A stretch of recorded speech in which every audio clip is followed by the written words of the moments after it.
Hello Ratbags, it's Jade Plays Games back with another Subnautica tutorial. Today I'm going to be showing you everything you need to know about the Aurora. What can you get on the Aurora, what blueprints, what building pieces, how important is it to go exploring. I'm going to be showing you all the tips, showing exactly where everything is located and why it's really good for early game if you make a little bit of extra effort. So come with me, it's Subnautica, let's go. So first things first, you're going to need a lead suit, a radiation suit, and you can only go towards the Aurora and get on board the ship once it's actually exploded. This happens about a day after exploring in the game. Usually you'll get a big notice and you've seen an explosion. So to comprise your radiation suit, I've already done a video showing you guys how to make it, but you do need creepvine, so make sure you just go and cut a few bits, and you're also going to need some lead.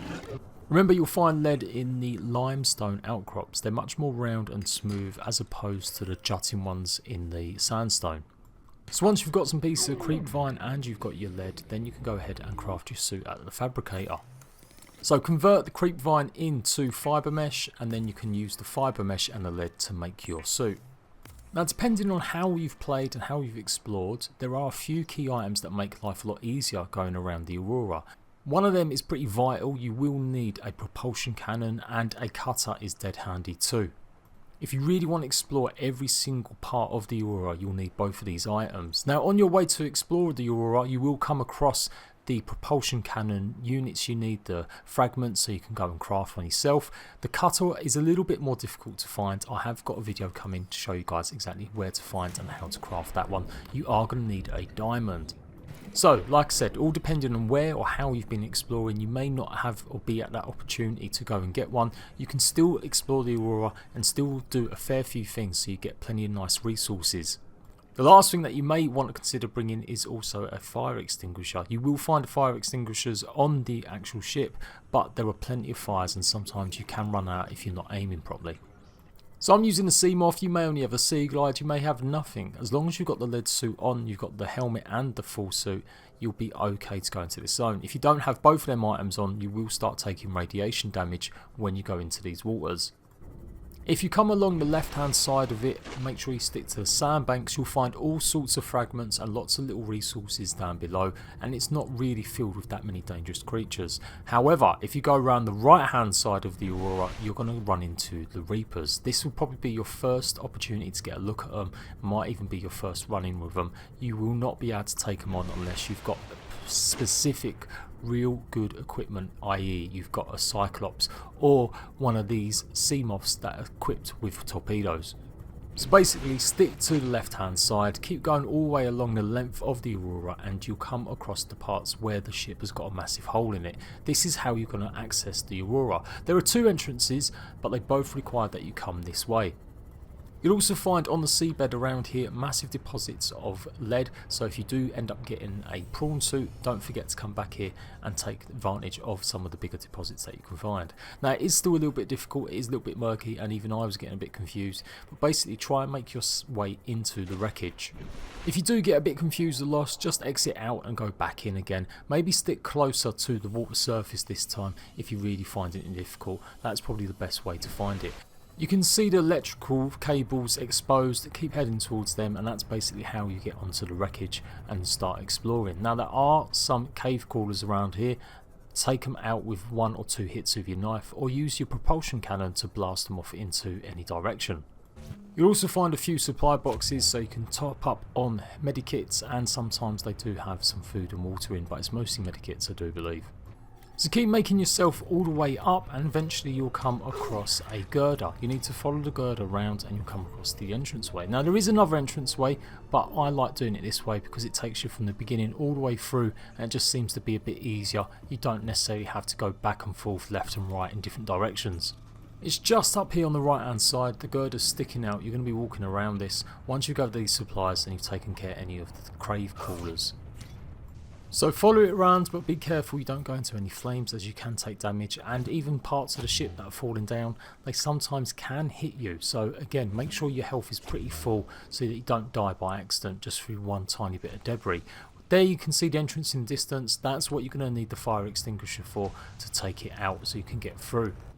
Once you've popped the flames out, you can go through and you can really start exploring the wreckage of the Aurora. The flames sometimes do look like they're out, but they're not always. Make sure there is absolutely no glow, or that happens and you will start taking damage. So make sure you're really careful.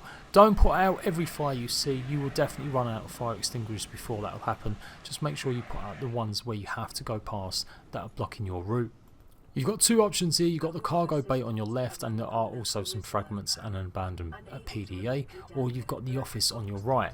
Go to the office on your right and make sure you put out the fire there, and then after that it's simply going through the cargo bays to explore the rest of the Aurora. In the office you can scan for a desk, you can grab the prawn suit poster, and you can also find notes to self PDA, as well as a log entitled AURORA launches in Aurora. The PDA does have a code that's going to be useful for later. The code is 1454, but we'll go over that much further in. If you happen to have not scanned a trash can by now, which is pretty early on, you can also do that too, and it will give you the blueprints so you can craft them as well in the future. So now you're all done, you can go start exploring cargo bay number 3. Making your way down the ramp, you'll come across another supply cache, and you're going to need the propulsion cannon at this point to start removing some features. So make sure you've got rid of this wreckage using it, and then make your way further down. Now you'll come across a door once you've picked up another battery in the supply cache here, and the code for this door is 1454, the code that you've just picked up from the PDA in the office. You can keep track of all your codes in your PDA, in your data bank. It will list all the important ones so that you can go through them all in the posts. So pop that in and a door will open and we can start exploring. Go around and gather any caches that you find. A lot of these containers though will be empty. It's just more about getting through this next area. There's a PDA that you need to pick up on the floor here. It's pretty useful. And then we're going to drop down into the next section. You can see the ramp down below, and that's exactly where we've got to go. Now you can get back up this way if you go around the ramps on the sides, if you don't accidentally want to go down there. But pretty much there's not much else worth gathering up top. This is the route you need to go. Pop down into the water, and we've now got another couple decisions about where you're going to go and what you're going to do. Be careful though, there are some bleeder fish here. They will attack your arm and start causing you to lose health, so make sure you've got either your propulsion unit or you're pretty quick with your knife. I find the propulsion cannon is pretty much the best thing to make sure you don't get bit. Now there's 3 directions you can go. You can go up towards the drive room, you can go to the right towards the Seamoth bay, or you can go left to the lockers and the prawn suit. I would go for the Seamoth bay first, then the drive room, and finish off with the lockers and the prawn suit as it offers a way out. You're going to need your repair kit at this point. Make sure you open the doors, and it will give you the fragments for the Seamoth if you haven't yet got them. You'll find another PDA in here, the VR Suite log, and you'll also find an MK mod for the Seamoth, so it's really super useful coming this way. You can see it's on the left hand side here. Just take it out of the modification station. So head up towards the drive room, and this is crucial if you do want to come exploring back here again, or maybe you've run out of something like you haven't got any fire extinguishers or you haven't got any batteries and you want to make it a bit easier. In the drive room you can turn off the radiation, so you can go around these areas without needing the radiation suit.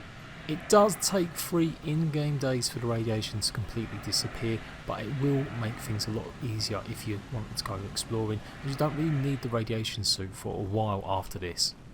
So go ahead and put out the fires and go through to the drive room once you've picked up another cache and more PDA stuff. Inside here again you're going to find more bleeders in the water, so be careful of them. But what you really want from this room is the Cyclops engine efficiency module for later on. It's really super useful. It's going to mean you can upgrade your Cyclops once you've unlocked it, or if you already have unlocked it. You'll get a warning from your PDA saying the radiation in this zone is at its most critical, so basically asking you to go around and repair. You can see all these tiny holes, they're in all 4 of these drive units. You need to swim around avoiding some of the bleeders occasionally and repair all 10 of them, and then you can make the whole area free from radiation, like I said, within a few days. Once that's complete, there's not really much reason to be in here. You can go ahead and leave, and we're going to go and take the final entrance or direction, the prawn suit and the locker room. So once you're back at the T-junction where you've come from the drive room, go left and keep going along this corridor. You're going to need your cutter to go through the door at the end here. Now by now you may be running out of batteries, but you should have picked up plenty from the cache cases, so don't worry too much if you do start getting a bit low. There are lots of batteries to be found in the Aurora. Remember, don't chuck away any empty batteries because they can be put into fully charged power cells. In the locker room you're going to find a PDA which will give you code 1869. Make sure you bear this in mind, as again you're going to need it for a little while. There are a few more bits of loot worth getting from the caches, but don't dwindle in here too long, as getting air becomes a bit of an issue, specifically if you haven't already crafted yourself a rebreather, but you probably should have done that by now. Go through the exit point, and on the right hand side you're going to have another door that needs repairing before you can gain access. You don't need to put the flames out, you can get through the door without going near them, but just be a bit careful you don't get burned, or particularly if you're running out of fire extinguisher, you really don't want to be using it on these flames. Once through, you are now in the Prawn bay. Now there's lots of fragments to be scanning here. Obviously you want to be scanning the prawn suit, and this will give you access to that prawn suit. You can also get a modification in here as well for the prawn suit. It's basically just super handy. It's probably the easiest spot to find the prawn suit fragments you need. There are 2 prawn suit fragments in the ceiling hanging in front of you, and 2 in the rubble just behind you. Once you have all 4, you will be able to now craft the prawn suit at your vehicle bay. On the right hand side in this modification station you'll also find a storage module. Now storage modules can be used for your sea moth or your prawn suit, so bear that in mind. On the right hand side of the wreckage you'll find the 3rd prawn suit fragment on fire. Make sure you just go all the way to the right and you shouldn't have any problems scanning it at this point. The 4th fragment is hanging up a little bit further along the ceiling, so go along this girder and it shouldn't be an issue.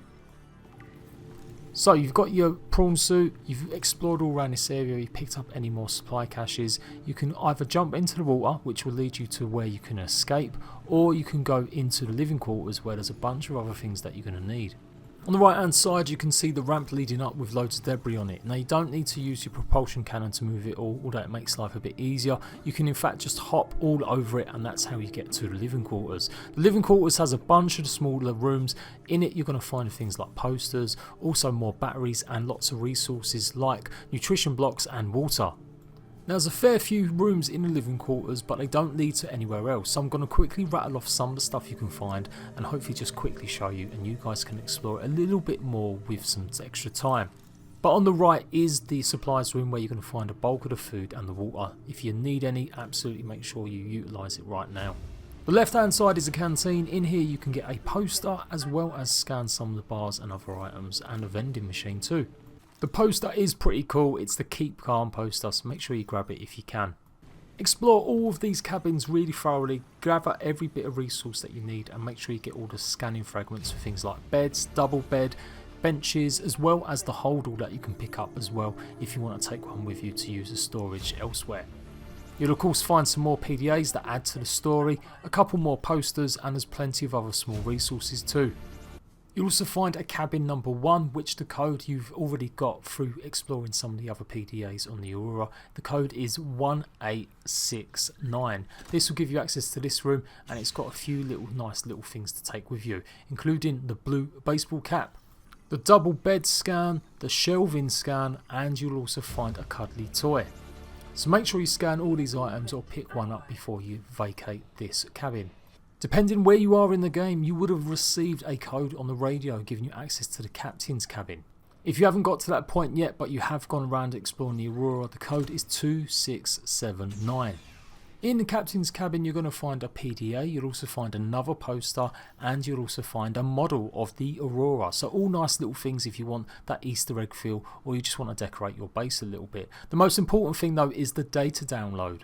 This will unlock the Neptune escape rocket, so you can start thinking about escaping from the planet and the necessary next steps you're going to take to achieve that. So make sure you do it, and make sure you go to the data download and you activate it.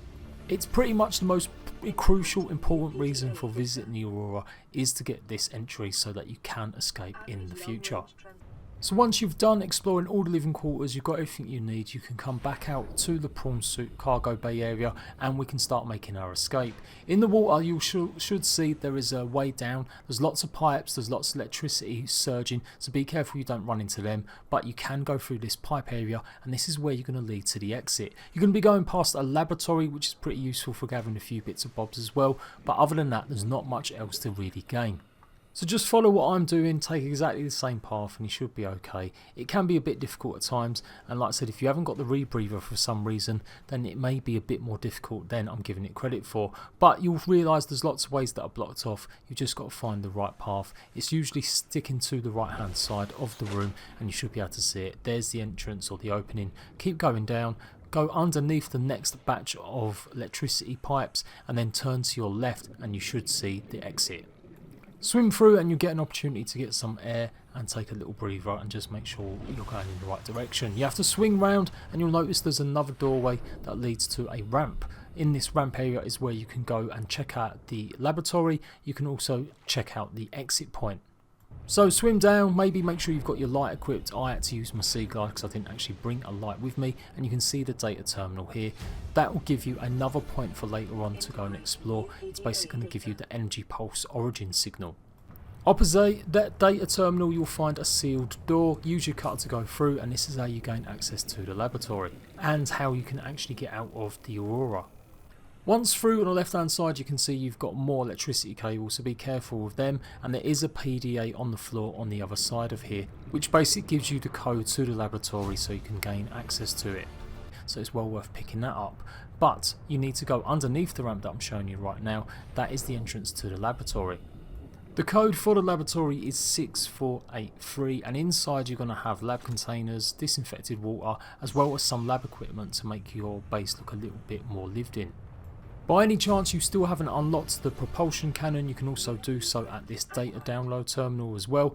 Don't forget that beakers and the microscope are just cosmetics. They don't actually do anything in game other than make everything look nice.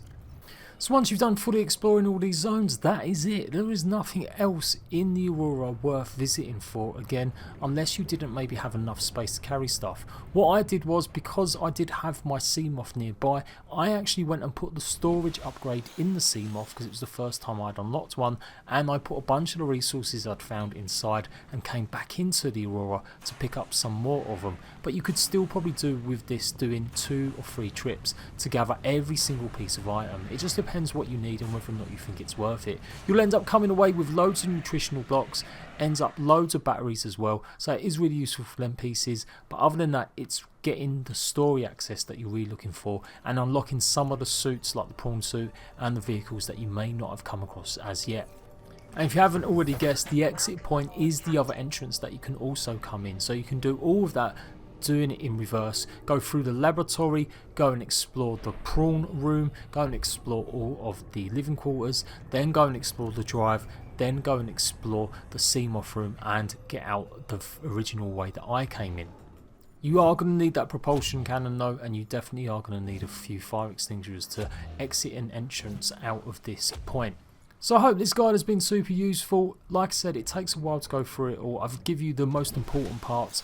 Now you can craft hopefully the bits for a prawn suit, and you may have got some extra bits for your Cyclops ship in the future with the modifications. And of course you can start making your rocket the Neptune launch platform. Subnautica is a great game. I've been really enjoying making these guides. I know the game's been out a while, but it's just really nice revisiting it and taking a bit more care and attention. So make sure you hit up thumbs up on this video if it's helped you out. If you want to see more Subnautica videos, you've got to let me know though, and I'll see you ratbags for another one very soon.